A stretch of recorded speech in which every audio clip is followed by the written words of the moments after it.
온 나라가 신종 코로나19로 신음하고 있습니다.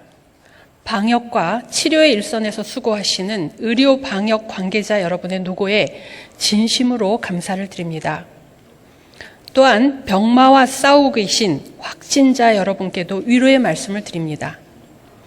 특히 중국과의 사드 갈등, 또 일본과의 화이트리스트 갈등에 코로나까지 더해져 힘들게 하루하루를 버티시는 소상공인 자영업자를 비롯한 공연계, 대리운전, 또 프로그램 강사님들에게 힘내시라고 응원의 말씀을 드립니다.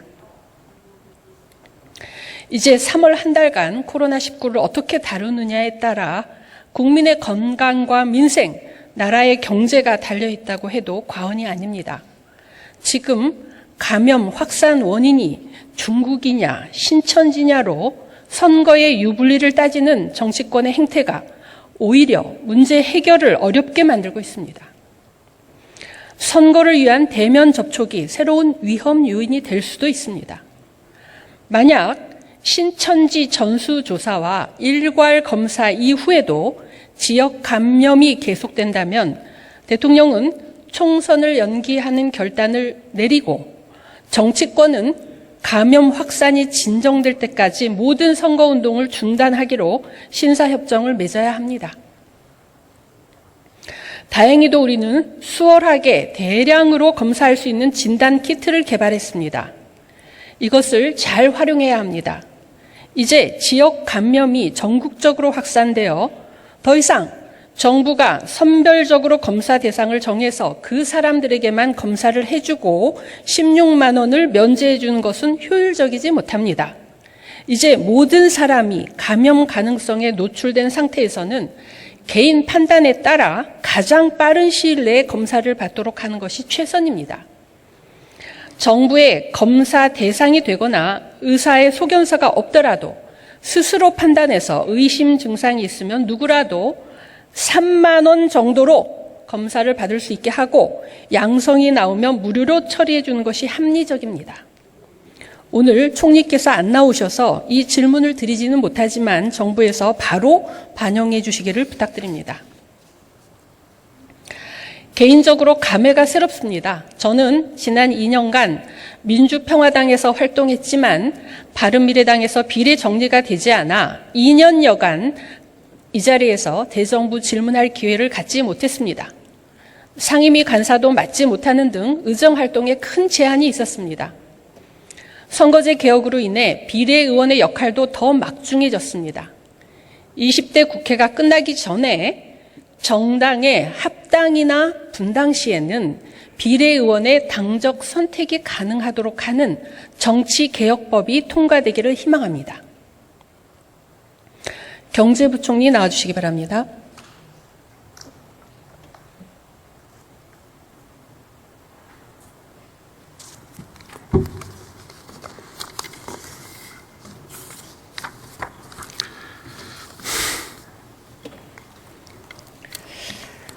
예, 부총리님, 질병본부가 초기 방역을 하고 있을 때 경제부처는 향후 지역 감염이 확산되는 것에 대비해서 마스크 등 위생용품에 대한 대비를 미리 하고 있었어야 했습니다. 예, 한 달이라는 그 시간이 있음에도 불구하고 이렇게 중국에 마스크 보내고 이러면서 마스크 위생용품 대란을 자초했습니다. 매뉴얼이 없었습니까? 예, 일단 마스크 수급과 관련돼서 국민들에게 불편을 끼치는 데 대해서 저희가 경제부총리로서 송구하다는 말씀을 먼저 올립니다.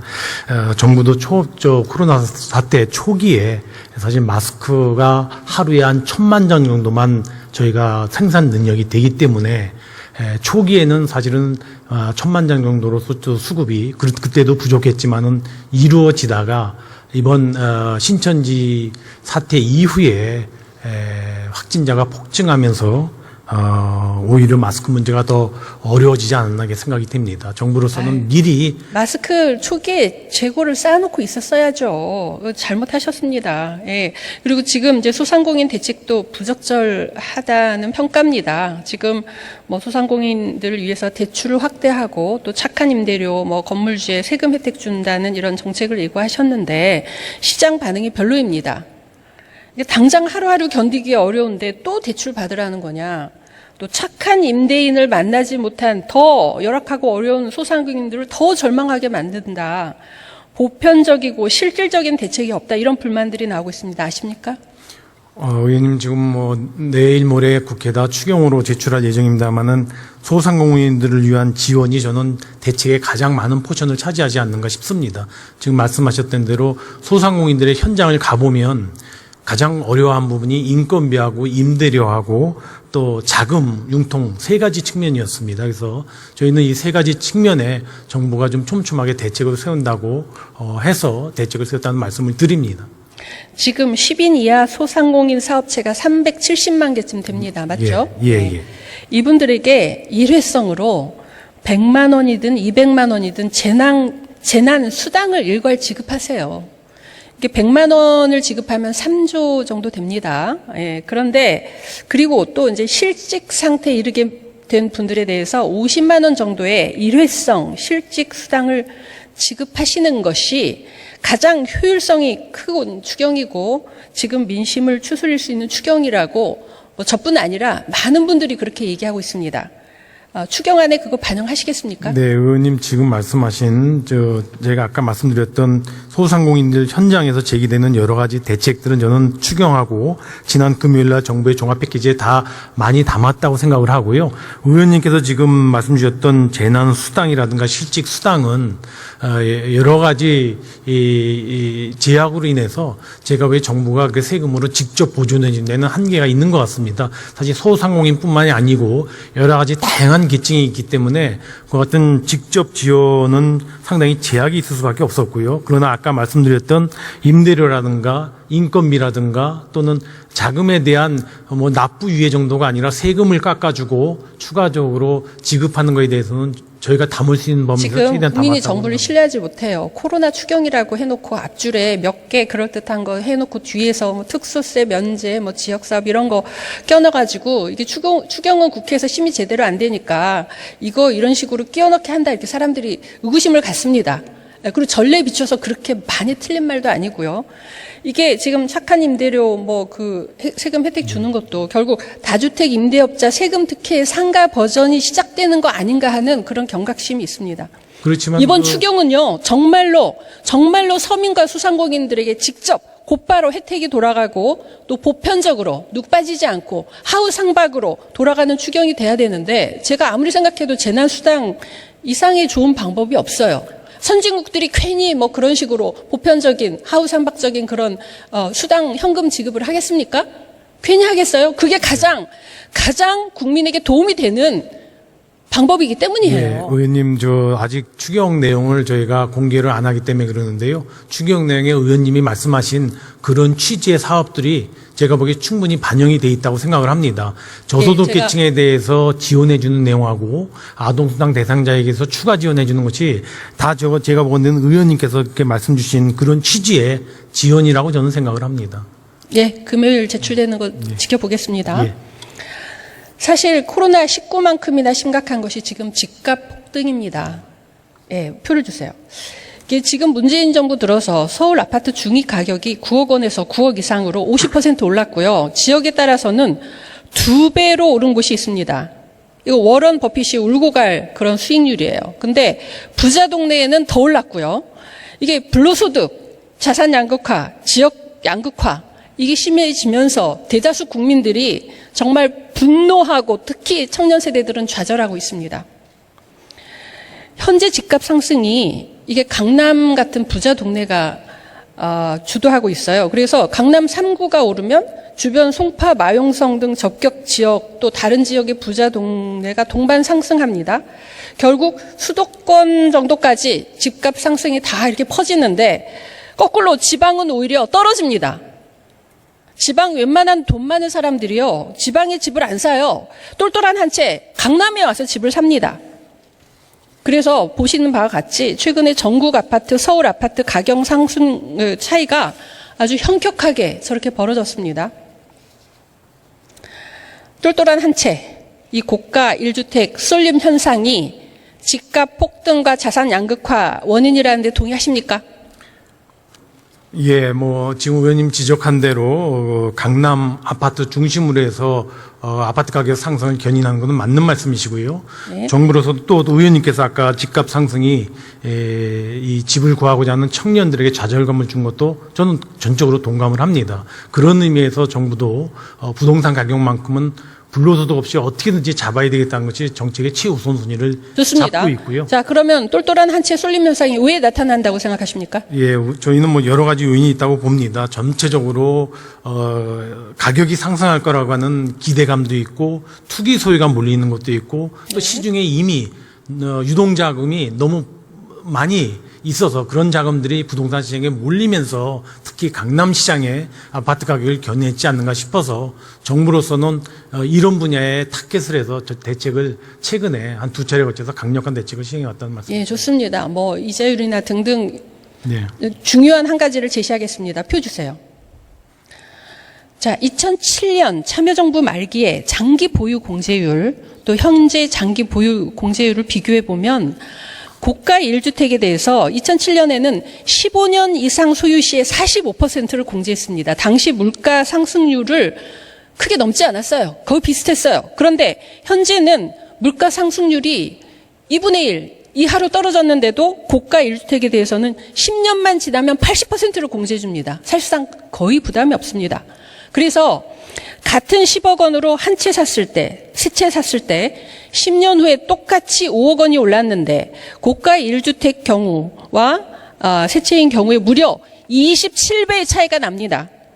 이렇게 세금 차이가 크니까 너도 나도 고가 주택으로 몰리고 그러니까 부자 동네 집값이 안 떨어지고 자산 가치가 있고 또 서울이 미국처럼 무슨 부자 동네가 뚝 떨어지지 않고 바로 길 건너 다른 동네니까 연쇄적으로 집값 오르고 결코 집값을 잡을 수 없는 상황이 된 겁니다.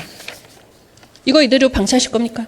예, 의원님 사실은 이 장기 보유 특별 공제라는 것이 지금 말씀하신 대로 이전보다도 80%까지 인정해 줄 정도로 많이 확대가 돼 있는데요. 주 목적은 1주택자에 대해서만큼은 주거 안정 차원에서 좀 1주택자는 좀 혜택을 주자는 것이 제도의 근본 목적입니다. 다만 이러다 보니까 고가주택의 경우에도 1주택일 경우에는 이제 양도세 혜택을 많이 받기 때문에 의원님께서 지적하신 것처럼 그렇게 지적하시는 분들이 있습니다만은 정부로서는 일가구 주택에 대해서 단도직입적으로 물을게요. 자, 2007년 수준으로 장기 보유 공제율 환원하시겠습니까? 안 하시겠습니까?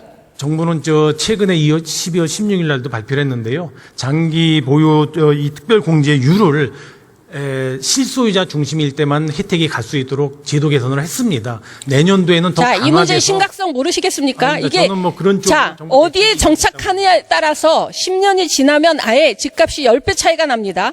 이게 30대는 영혼까지 끌어모아서 집을 산다고 합니다. 불로소득을 둘러싸고 이 전쟁이 벌어지고 있는데 한가하게 무슨 은퇴해서 압구정동에 수십억짜리 아파트에 사는 분이 소득이 없으니까 세금 안 내게 해주자. 이런 철진한 레파토리로 지금 집값 폭등을 방치하시는 겁니까? 아까 말씀드린 것처럼 올해는 이미 저희가 제도를 바꿔서 2년 이상 실거주를 해야만 이 제도가 적용되도록 했고요. 아무 소용없어요. 내년도에는 더 강화됩니다. 80%도 무조건 80%가 되는 게 아니고요. 자기 실거주 기간에 비례해서 다 이렇게 돼 있기 때문에 저는 실제 실수요자 중심으로 강남에 집 사는 혜택하도록 분들이 다 돼 있습니다. 바보입니까? 자, 대안을 제시하겠습니다.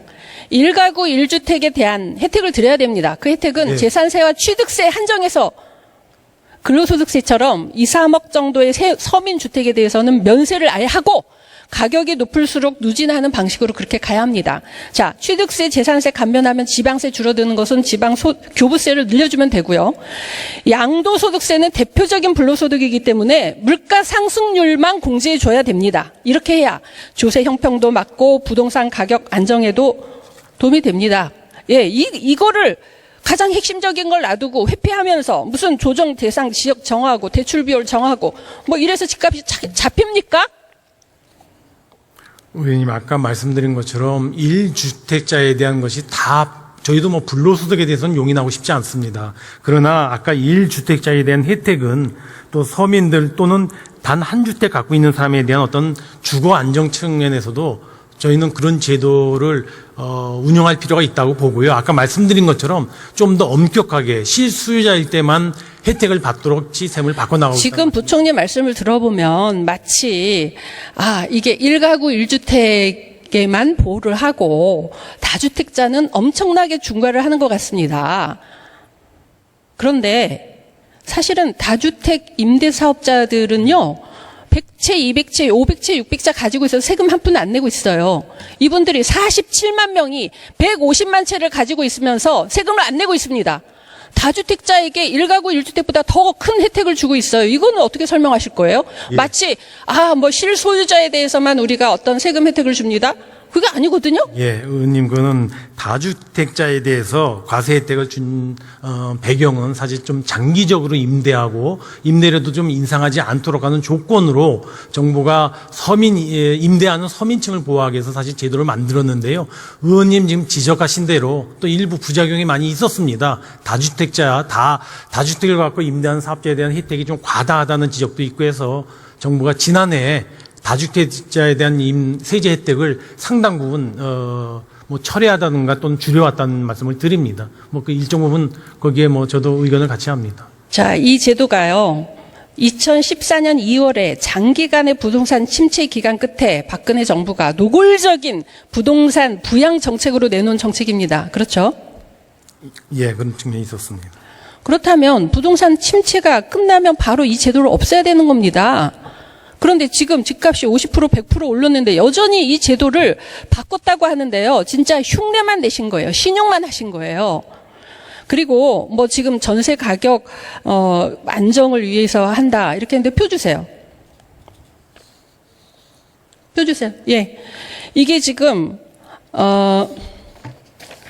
2017년 12월에 민간 임대주택 활성화를 시키겠다고 했어요. 예? 근데 전세가 안정이 됐습니까? 안 됐어요. 똑같아요. 자, 그런데 2018년 9.13 대책에서 말씀하신 것처럼 임대사업자 혜택을 줄였어요. 그런데 오히려 더 떨어졌어요. 왜 떨어졌어요? 집값이 떨어지니까.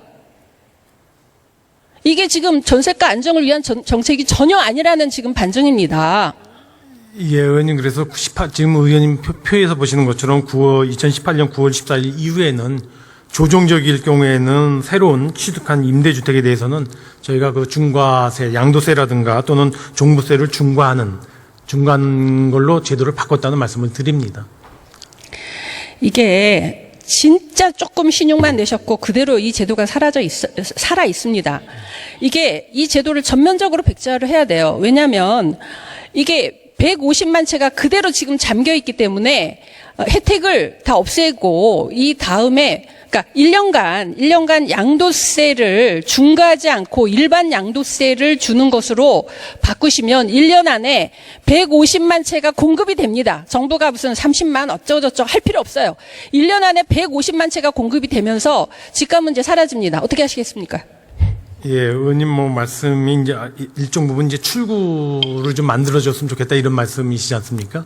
정부로서도 지난 12월 16일 날 대책에 의원님이 지적하신 출구가 보완이 돼 있습니다. 이미 다주택자가 10년 이상 가지고 있을 경우에 조정지역에서 주택을 내놓을 때는 저희가 2020년 올해 6월까지는 양도세를 한시적으로 배제하는 걸로 해서 지금 물량이 시중에 나오도록 유도하고 있고요. 다만 의원님 말씀하신 것처럼 100% 백지화하지 않았던 거는 좀 차이가 있겠습니다. 사실 이미 정부가 조치한 정책에 대한 신뢰 보호 문제도 있어서 완전히 백지화하기에는 여러 가지 어려움이 있었다는 점을 말씀을 드립니다.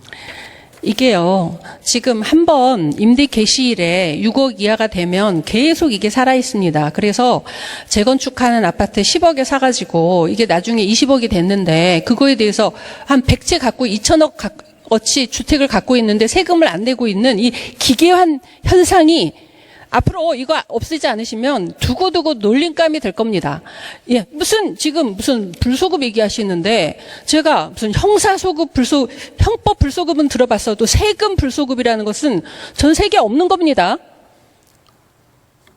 아까 의원님 제가 말씀드린 것처럼 다주택을 갖고 임대하는 사업자가 또 지금 그런 측면도 지적이 되지만은 또 여러 가지 그걸 이용하는 서민층에 대한 주거 안정 문제. 아까 보셨잖아요. 임대 전세가 안정하고 전혀 관계가 없다고. 없애세요. 뭐 의원님 그 지적의 취지는 저희가 한번 참고를 해서 정책하는데 고려를 하겠습니다. 저희는 뭐 여러 가지 의원님 지적도 있지만은 자, 못 없애는 이유가 뭐죠?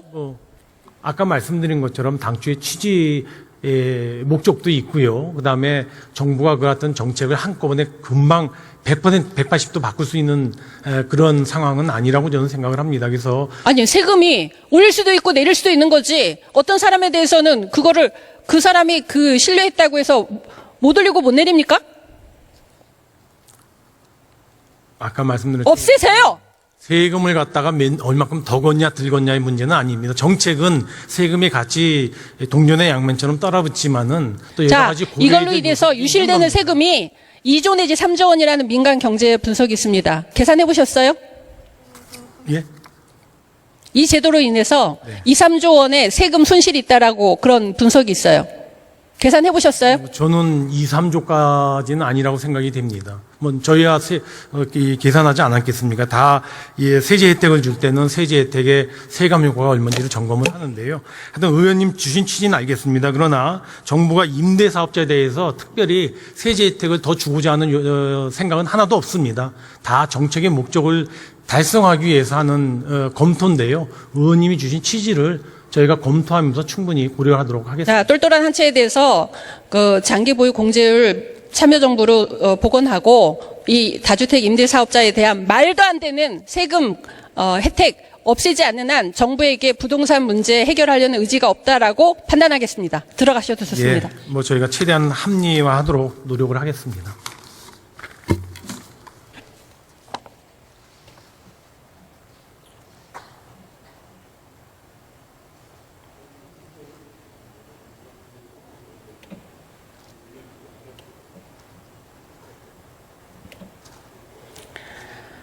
선배 동료 여러분, 코로나19로 인해서 경제가 얼어붙었습니다. 우리의 공동체도 얼어붙었습니다. 그러나 더 큰 공동체의 위협은 집값 폭등과 불평등과 양극화입니다. 양극화 속도 세계 3위라는 오명을 벗어내기 위해서 정부와 국회는 결단해야 합니다. 예산이 양극화 해소에 아무런 역할을 못하는 무능함, 또 부자 지향, 권력 지향 예산을 이제는 바꿔야 합니다. 적대 공존의 양당제로는 양극화 해소가 불가능하다는 것이 판명났습니다. 양극화로 인해 또한 양극화를 전혀 해결하지 못하는 예산으로 인해 그동안 제 몫을 뺏겼던 서민, 청년, 낙후 지역의 연대에서 정치를 바꾸고 예산을 바꾸고 정책을 바꿔야 함께 공존하는 대한민국 공동체가 유지될 수 있습니다. 21대 국회는 서민의 편에서 청년의 편에서 그동안 소외되고 제 몫을 사람들의 편에서 정책을 만들고 예산을 만드는 그런 국회가 되기를 소망합니다. 경청해 주셔서 감사합니다.